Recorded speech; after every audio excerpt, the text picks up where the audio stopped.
Well, we're here today with Mariana Flynn, who's President of UFO Research New South Wales. And hi, Mariana. Hello, Hi. Cheryl.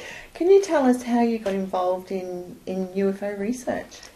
Well, probably about 8 years ago I joined UFO Research because I've always been interested in the bigger picture.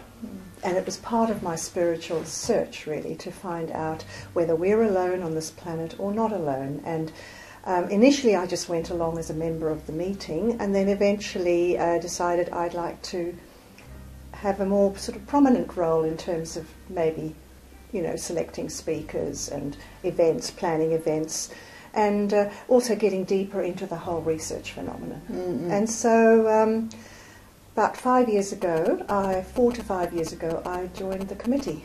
Mm-hmm. And then after 1 year on the committee, I became president. And so that's where I've been since. And you've been very busy too. Very busy. Yeah. Now, you're a hypnotherapist as well.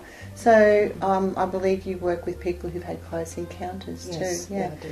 So in regards to those type of people, do you find that there are many people who report close encounters today? Not a lot. I think there are probably a lot more that don't report, that Right. stay quiet, Right, yeah. that don't want the ridicule, and Yeah. they don't want to come out into the open. But we do get, probably on occasions, we do get some very interesting reports. Mm-hmm. And I've gone to interview a few people Mm-hmm. in the country as well with their encounters. Oh, okay, so your work you go out of like this whole region? Do you cover this Well, region? it depends. I mean, if someone reports something that sounds really interesting, I will go and drive out wherever and meet them Yeah, and have a conversation with them. It's a few hours. right. Because I'm really interested in looking at the pattern, looking at what sort of encounters occur, how frequently, does it run through the family line, the genetic line, and I mean, ideally, it's nice if one can meet the parent or the grandparent as well to confirm the story, to confirm the encounter. So I'm willing to do that. It doesn't happen very often that I need to go out and interview people. Usually it's by phone, or they come and see me. Right. Or they come to a meeting and we catch up there. And your group does sky watches at various times too? We do. We aimed to do it once a month, but it doesn't always happen. So we do try to have them from time to time, and we've found a couple of areas that seem to attract UFOs, so we go to those areas. Okay, and do you know what it is about those areas that attracts? Just been a hot spot. There've been a lot of reports coming from those areas, so we try to go where we are likely to see something interesting. And of course, if we can take cameramen with us who are regular UFO photographers, like Damien, then we hope that that will encourage sightings to occur. Right, yeah. So we do try to do that, not as often as we'd like, but the plan is to do it more often this year. So you've been in UFO research for some years now. Yes. In your opinion, what do you think is probably the best documented case that you could present to the public and say, well, look, you know, this is very difficult to deny the evidence for this? Oh, that's an interesting one. It is, isn't it? It is an interesting one. Wow. Well, I guess the Westall incident would probably be up there. And having looked at some of Shane Ryan's evidence and the many interviews he did, 300 interviews with people, I feel it's hard to dismiss that one. And it's hard to say that 300 people did not see what they saw. So I would probably put that up quite high. Now carry on. When that case came out, I found not many people had known about it, even though it had occurred in 1966. Yeah. Well, I remember speaking to Shane, and he said the only reason he found it was someone showed him a news clipping from a local paper. That was the only report that was there available. And once he saw the report, that got him really involved and interested to pursue it. And from what I gather, he's still interviewing witnesses and still following up on the evidence. Yeah. So there's a lot of Australian cases that, you know, can date back from now to the 60s, Yes. earlier too. But what about, say, for instance, the history or the... because I know Gosford isn't far from here, so Yes. you've got the Gosford glyphs there too. Yes, So yes. what are your thoughts about ancient aliens in Australia? Yes, well, having been to the Gosford glyphs and having Steve Strong give us a talk and demonstration there, I personally feel that, and it may not agree with a lot of other people's points of view, but I personally feel that absolutely we've been visited forever, since the beginning of time. And the gods of old definitely, I feel, were extraterrestrial. I can't prove it, but it seems absolutely irrefutable that there were people visiting this planet since the beginning of time. And certainly some of the Gosford glyphs, I feel, were more modern looking from what I could see. There were Egyptian type hieroglyphs that looked as if they hadn't been there as long, so they could have been tampered with. But there were some that were really, really old. And one of the things that stuck out for me was when Steve Strong took us to a different area where there was a lot of sort of flattish rocks, and in the rocks were indentations like circles, as if dug out by some amazing tool. And they were a replica of the star systems, exactly placing the stars in specific spots. And Steve mentioned that only someone looking at it from up above would have been able to pinpoint it accurately with the correct distances between. So I thought that was really very intriguing.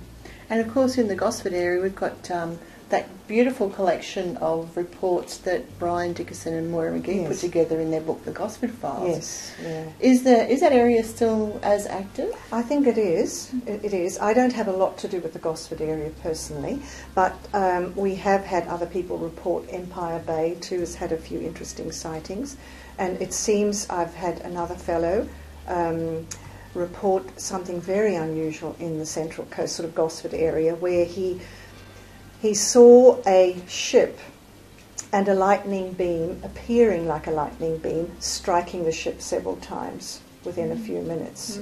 And he thought that was very unusual. So he's been keeping me posted as to what on earth's going on there, whether there's something else. It was a Japanese ship.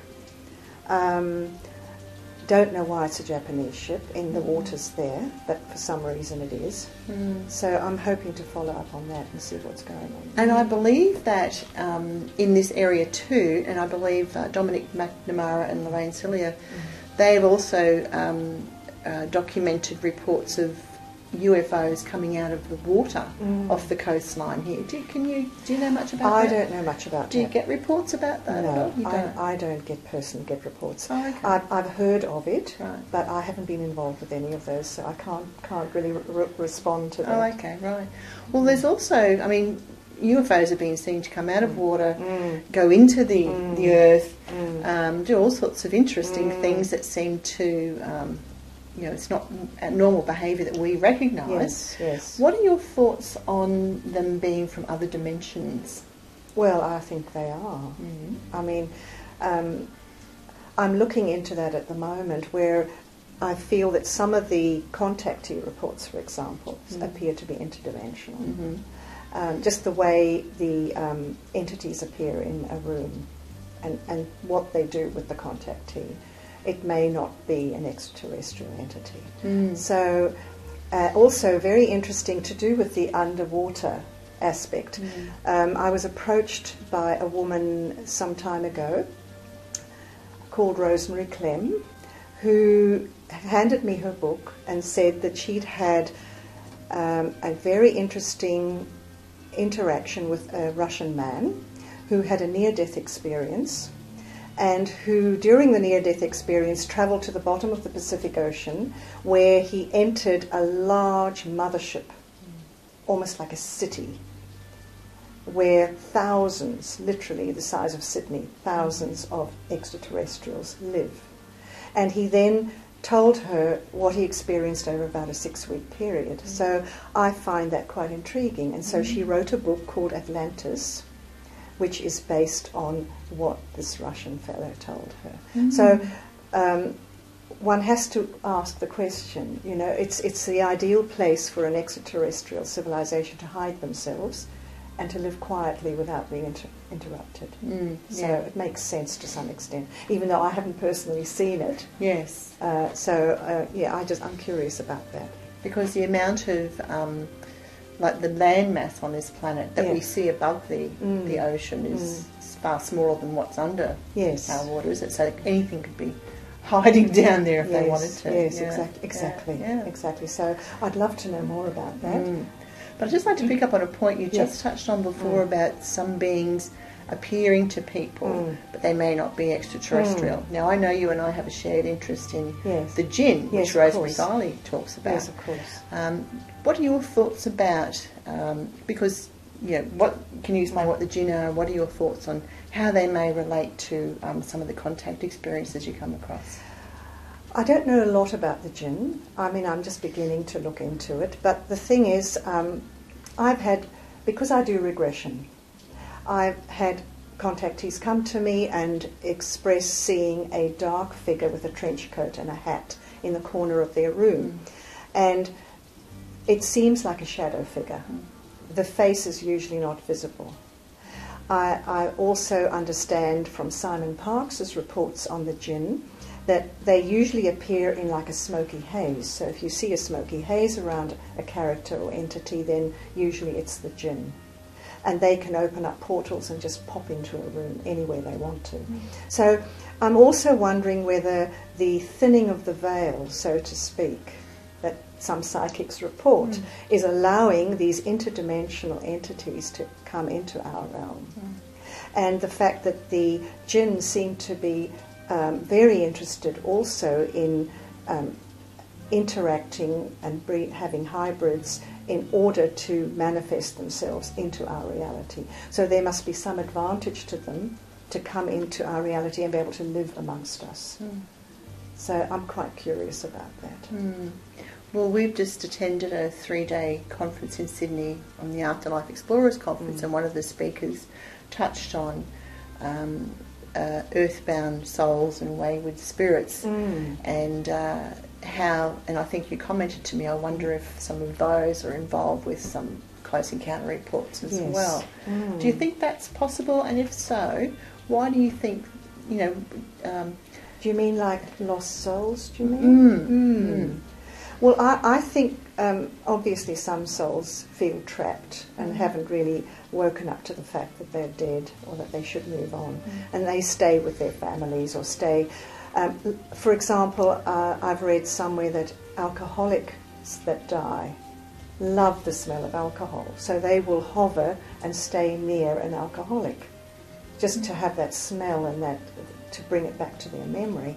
But obviously some people just simply don't know that they're meant to move on and stay around those that they love and that they're familiar with, and that they create on the other side an absolute replica of their home and their situation, maybe with a slightly greyer light. If they don't, and it takes some time for them to move on, as Michael Rhodes mentioned to us. Some people can spend years in that sort of interim stage and not move on until eventually they get sick and tired of it. So do you think that sort of crosses over into the UFO field with people who, say, have abductions and perhaps some souls know of a way to interact, but people misinterpret it or as extraterrestrial or something like that?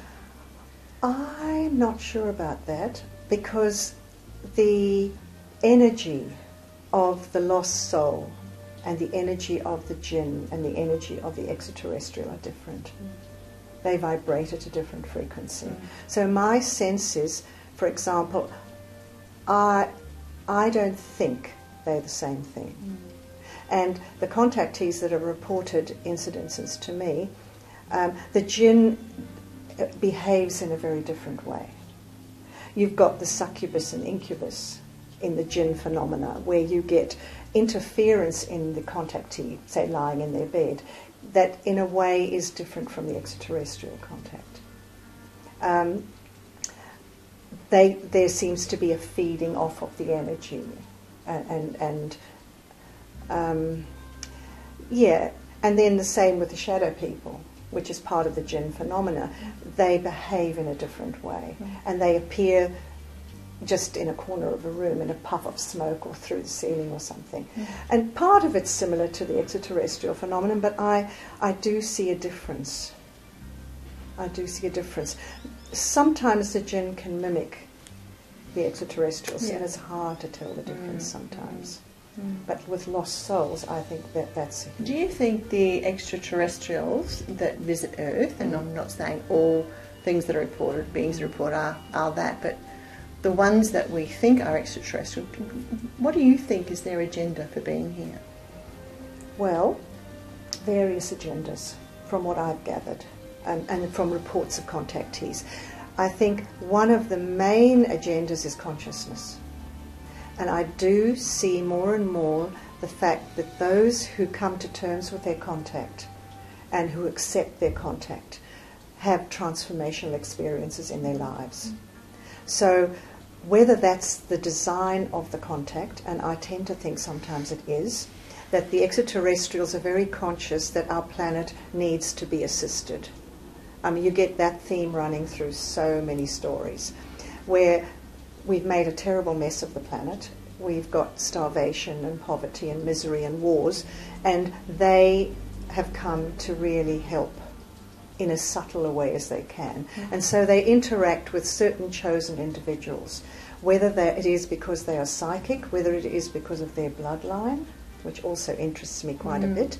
For whatever reason, or a genetic line, they choose certain individuals. And then some have reported being upgraded. They feel their DNA has been influenced. They feel they've had downloads of information literally dropped into their brain. So suddenly, being poor scholars at school, they become extremely bright. They know about physics and science and the cosmos, which they shouldn't really know about, given their situation. So I think that's one aspect, is the upgrade, the lifting of the consciousness on the planet.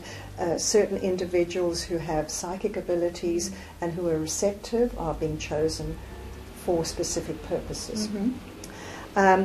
Then you have the more sort of self-centered agendas. And I think possibly some of the hybrid breeding programs could be self-centered, in that let's take, for example, the Greys. The Greys certainly talk about their species dying out, that they have their whole genetic system is weak, and they need to interbreed with a strong humanoid species. And so, but that's what we're told. That doesn't mean that's the whole truth. And I'm curious as to why you often get reports from people where they're told very little. They're told, yes, you're helping us, we're doing this because our species isn't strong anymore and we need the genetic input from the human species. And then you get more of an exploitation agenda too, where possibly from the reptilians, and certainly from the military, which also interests me, where people who have been abducted are re-abducted, taken into underground bases, traumatized, interrogated, put under a huge stress, where they have their personality split through the trauma, and a new what would you call it, alter is created, where they have their one personality, personality A, which is their normal self, and they have a personality B, which is utilized by the military for whatever purposes they see fit. And some, not all, but some contactees are utilized again by the military for all sorts of missions and agendas. And I have come across one, I call him a MyLab, who claims to have travelled in a jump room to another facility, like an underground base. He can't imagine how else he got there so quickly, and no time seemed to pass by. So he was there and back in his bed within a short period of time, and yet he felt as if he had done a week's work, exhausted, absolutely exhausted when he came back. So I am curious as to what is going on there. The military seemed to scan individuals' minds. They said, tell us what the technology is, tell us who's doing it, tell us about the extraterrestrials. What did they tell you? Where do they come from? Who are they? What do they want with us?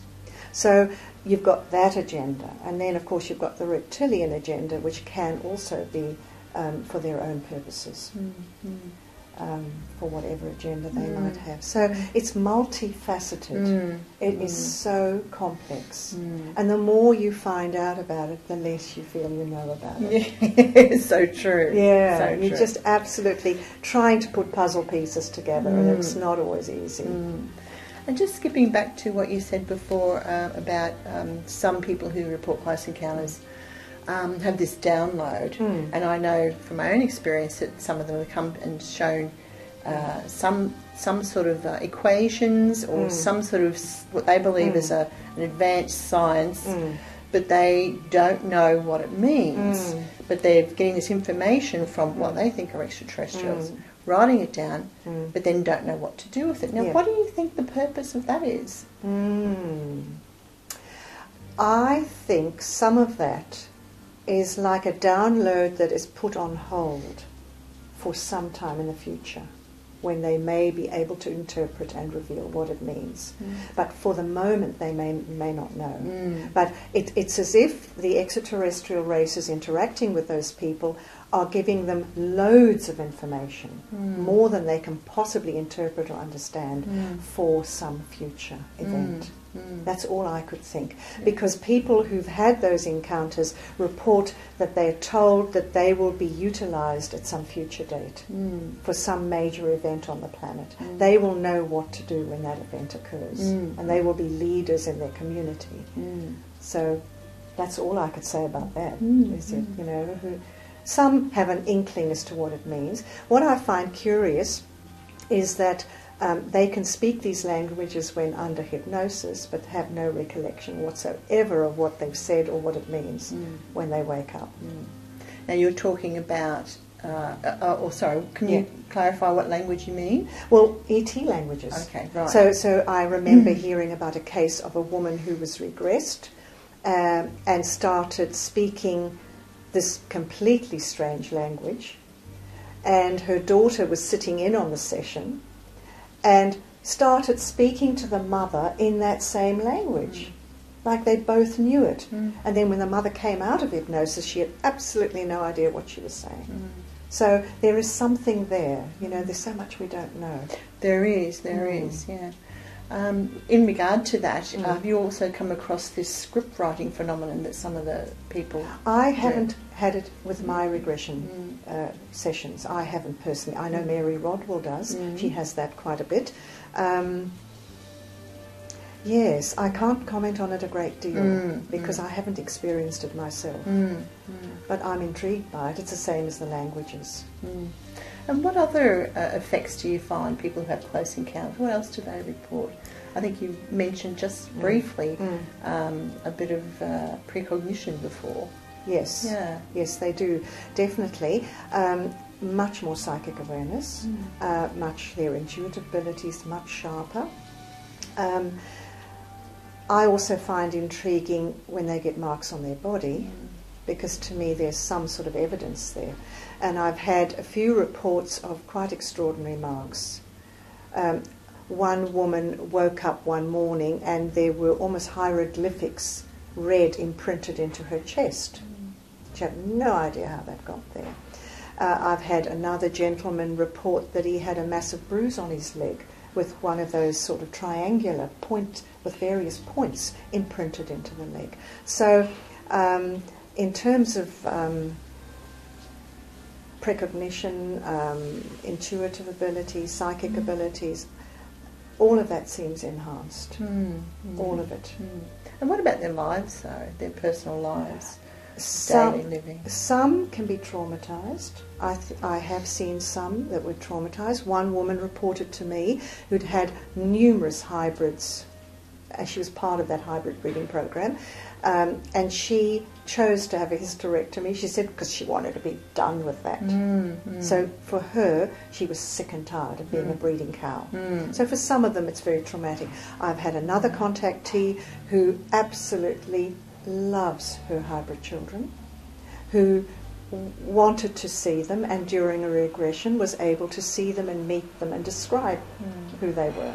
So, whereas the other woman didn't want to even know her children on the craft, just wanted to have nothing to do with that, felt she was being taken against her will. So different people react in a very different way. And I think it's easier for those who accept it and come to terms with it, because they have more peace of mind. And this one individual that really enjoyed her hybrid children, she formed a very, very close bond with the grey elder, whom I won't go into her story too much because I don't want to reveal her identity, but she felt he was like a fatherly figure or a grandfather.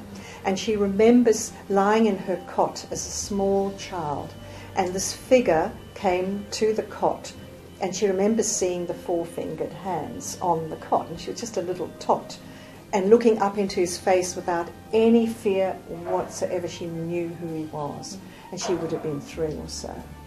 So by accepting and becoming familiar and comfortable with the extraterrestrial, those people have a much richer and more accepting experience, I think, than if you fight it and deny it or don't want to know about it. Have you ever knowingly had any sort of visits from ASIO or some of those security those alphabet names? Names. Yes. No, not knowingly. No. In fact, surprisingly nothing. Surprisingly nothing. The only thing I could say is I've had the odd phone call with a contactee, and there've been a few beeps on the phone, and we've wondered. We've wondered, but I've had nothing else that I'm aware of, and I in some ways I feel quite protected. Yes. You know, one can only feel that. I can't describe why or how, but I do feel protected, and I've never really had any interference that I'm aware of. Because I can understand why UFO groups and the UFO community might be surveilled intermittently because hubs of people can be used. But it also attracts people, some people who have mental health problems too, or skeptics. A lot of skeptics. How do you deal with skeptics? We haven't had many, which is fortunate. What about when you're talking with the media or something like that? Do you have sceptical interaction? We do. I haven't had to deal with the media a lot. I've only been in this for 4 years, so I probably haven't had the amount that you would have had, Cheryl. But we are really over the little green men, and if I hear that again, I might just get quite upset. So, this kind of mocking and dismissive attitude has got to stop. We're really sick and tired of it. Yes. Fortunately, there are those that are more receptive. And certainly Doug managed to get quite a receptive audience recently on Sunrise. That's right. They were really, they were quite open to it. Yes, and I believe on their Facebook page there are a lot of people who made comments. Must be about 1,000 now, so that was good. Yes, we were really excited about that. So we haven't had to deal with the media a lot, which is probably just as well. Yeah. But, I remember when I first spoke to Damien, not in Dunedoo, we encountered, by strange coincidence, a Sydney Morning Herald journalist who happened to be in Dunedoo the same weekend. And by chance, he heard that I was there researching Damien Knott, and so we connected and he came and did a Skywatch with us. And that ended up being a very good article. Very believable, no ridicule, nothing. And that was such a positive thing for us. It was really great. And what did you see when you were there with Damien? Well, I had not seen a UFO before. I mean, I'd seen shooting stars and various things like that. But what was impressive was over a 2-night period, I would have seen anything from 5 to 9 objects. Now, some could have been satellites, but not all. And that was a real eye-opening experience for me. Absolutely amazing. And haven't seen many since, be honest. Probably should spend more time outside looking up at the sky, but I'm so busy that I don't always get the time. But always exciting to get reports. And the variety of reports are increasing. The coloration, the seeming biological nature of the objects, as if whatever's out there is manifesting itself into our reality a lot more. For whatever reason, whether it's the thinning of the veil, whether it's the evolution of the species, whether we're more open, for whatever reason. I don't know what the reason is. Yeah. So people who report close encounters, even people who've had a very close sighting, even people who've had a distant sighting but it's the first time they've seen a UFO, the range of responses by people, I've noticed is incredible. I'm sure you have too. But what's your experience in observing these people while they're going through their emotional states, and how it changes their lives, not just the paranormal effects, but how it actually changes their lives and their life path, I guess. Yeah. Well, certainly some people who've seen their first UFO or report their first sighting are just so excited. And it's like it's opened a doorway for them. Some say they've always wondered, and then when they saw the UFO, that was it. After that, they're researching everything on the internet. And it's just so exciting. One gentleman once reported a jellyfish-like object on the Central Coast, which had tentacles and like a large body. And what was exciting is when someone else reported a similar object somewhere else like that. So that just opens a doorway for them, and they become absolutely excited beyond belief. Excited beyond belief. And of course then find the ridicule factor stepping in too. And so they start telling their friends, who then laugh at them or put them down. And that's often disturbing. And they tend to want to go quiet after that. But they start quietly researching a lot more, and it's opened their paradigm has shifted, without a doubt. What about, have you ever had anyone who's had that sort of experience, but then turned to a religious group, say, to try and understand it, but then left and can then come and talk to you? I can't recall anyone becoming religious.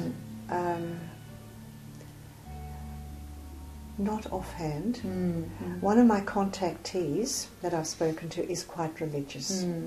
And when we have discussions, we agree to disagree, except her viewpoint is very Catholic-based. Yes. Whereas she can see that I'm saying the same thing, but from a very different perspective. So it varies. Because I've often wondered the various ways that people take safe harbour, shall we say, with their experiences until they can understand them and integrate them. And they don't all come to, someone like ourselves. Yes. They'll find different ways to deal with it. So I have often wondered if there were many people who turn to a religion. church. Yes. And they may not become religious, but they'll just go there because they'll feel safer. Could be, or spiritualist church too, for some who don't have a religious affiliation. Yes, yeah. I would think so. Start asking questions, definitely. So what do you see are the greatest challenges for people who report close encounters? I think to be taken seriously, to be heard, to be able to express themselves and their truth without being ridiculed. I think that's terribly important. It's why I started a support group last year, is because there were all these people contacting me, and they said, is there anyone else out there? Who else has told you something similar? So I think that's very important, to find a network of people you can identify with and talk to, and not be ridiculed and not be laughed at. Because many of them found they simply couldn't talk to their families. The families couldn't handle it. It was too far out for them. And it's interesting, I always find this really fascinates me, is how people can live on this planet with such closed minds and not ask questions and not be curious as to why we're here and what's going on. So, yeah, and some remain quite traumatized by it for a long time and find their own way to some sort of sense of peace. Maybe do some personal development or meditation or go and look for a spiritual group that they can join to kind of give them a bit of peace of mind. What about, that's the experiencers and people who see something unusual. What about the UFO community itself? What are our greatest challenges? What are our greatest challenges? I think having the courage to put it out there regardless of the reception we're going to get. For me, I actually feel this coming year we need to speak publicly more. We need to blast out there the contact stories. Say, this is what's happening. It's not just happening to a handful of people, it's happening to millions of people. And it's time the world woke up to the fact that this is occurring. So I think having much more of a public profile, being willing to speak out, and also harassing the media with reports and with credible stories that they can't refute. It's just having more of a public face. I don't know how else we can change the paradigm, really. Well, of course, the underlying challenge of that is the people power to do it, because it's all voluntary work. I know. So we also need to bring people in too. We do need to bring people. Do you have many people who come forward and say we'll help? We've had, not really, not really, no, we don't. Because it's a voluntary job and it's extremely demanding. I mean, it's like a full-time job. We usually invite members to join the committee. We don't usually get a lot of offers, needless to say. It would be nice. It would be, wouldn't it? It would be nice if we had. And if they came with sets of skills that we could really utilise, we would love that. You know, they could do websites or they could become investigators. We actually ran an investigators course in September last year, specifically to train a group of enthusiastic people so that we could send them out to investigate sightings, credible sightings. So I guess it's just keeping going with what we're doing and more of it. Yes. Yeah, really, that's all I can see. Do you think that disclosure will happen in our lifetime? I mean, there are those that say disclosure's been happening for decades. You know, it's just there, it's there. It's being fed to us constantly as a sort of slow release. Whether there'd be a grand landing, I don't know. I don't know. I would tend to think, if I was an extraterrestrial, I would carefully select those who are receptive and land in their backyards. I wouldn't be landing on the White House lawn or anywhere significant where the guns will come out and be pointed. So I don't know, Cheryl, whether there would be a major event. There are inklings of something like that. I just sense with a lot of people who are psychic saying something's going to happen that's going to change the status quo. Yes. Well, what about, I guess we're talking about disclosure with a capital D, you know, where some people would like just what you said, for a mass landing. I don't know why. But if that did happen, how do you think our society or our culture, perhaps Indigenous cultures may be quite happy, but what about Western society? What do you think might happen? Well, there's going to have to be a few questions asked about religious values, economic values, our warlike nature. We're a very warlike planet. I would welcome it with open arms if it completely made an overnight shift of the current status of our planet. I would love it, but I can't see it happening like that. You know, I mean, we have an awful lot of growing to do. We're kindergarten kids on this planet. Yes. And if it could happen where a paradigm shift would occur overnight, I would be screaming from the hilltops. Yes. It would be fantastic. A positive paradigm shift. Paradigm shift of a positive nature. Positive nature, which changes people's opinions of what's out there. I would love that. I just don't know, you know, I mean, there is this belief that extraterrestrials are not meant to interfere in our development, that there's a cosmic law that forbids that. But then you think about all the interference that already been going on. So how does that explain itself? Yes. When you've got supposed galactic federations that have a cosmic law of leading a developing species. But, yeah, I would like something to occur like that, because I think if people were given something irrefutable that was right in front of their noses, they would have to re-examine their own belief systems. Why do you think, though, that it's so hard for people to go that extra step? Mind you, it's a big step, that last one. It's a big difference to saying, yes, there's life out there. And we've, you know, scientists have moved on from that we're alone in the universe. But to actually accepting that extraterrestrials may be visiting Earth and interacting with human beings, why is that so hard? Well, I suppose we're homophobic. If anyone doesn't look like us, they've got to be the enemy. Yes.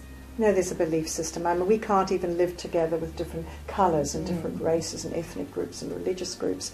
So, although there are meant to be a lot of humanoid extraterrestrials walking amongst us today, and we wouldn't even know that they come from Venus or Saturn or wherever they come from. I just think some people are very narrow-minded. They're very stuck in their culture and their ethnic beliefs and their small, narrow paradigm. And I think it's time for that to shift in a major way. I really do. And maybe the extraterrestrials, they're the ones who are going to enable that to happen, because they're so different and they come from societies that are possibly much more advanced than ours. Do you think that there's that it's possible that extraterrestrials are waiting? They wait for a marker in our development, or they just wait for a marker in their own agenda? Some of them to make that contact. Good point. And then what do you, if you consider that if they've been here and come here forever, since the beginning of time, are we just one of their projects? Are we a hybrid race and we're one of their projects and they come back every so often to keep an eye on us to see how we're going? And if we need a bit of tweaking here and a bit of tweaking there, then they do that. They will come and upgrade here and upgrade and watch certain groups. That's my belief, that we are a project, just like there are other planets with projects on those planets. And the hierarchy of species that are in charge of a genetic manipulation and species development come back to check up on us every now and again. I think. Okay, you think? I think, yeah. It's thinking in progress, is it? Thinking in progress. And also, you know, I mean, I'm willing to say that in a year's time, if my beliefs change, if I've given more evidence, find more evidence, I could change my opinion. Yes. I never have it set in stone because I don't know. You know, I'm always exploring, like you are, always exploring, always digging out, going down the rabbit hole deeper and deeper and deeper to look for answers. Yeah.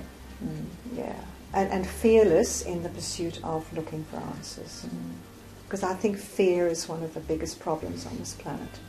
If we could eliminate fear, we would be a different species entirely.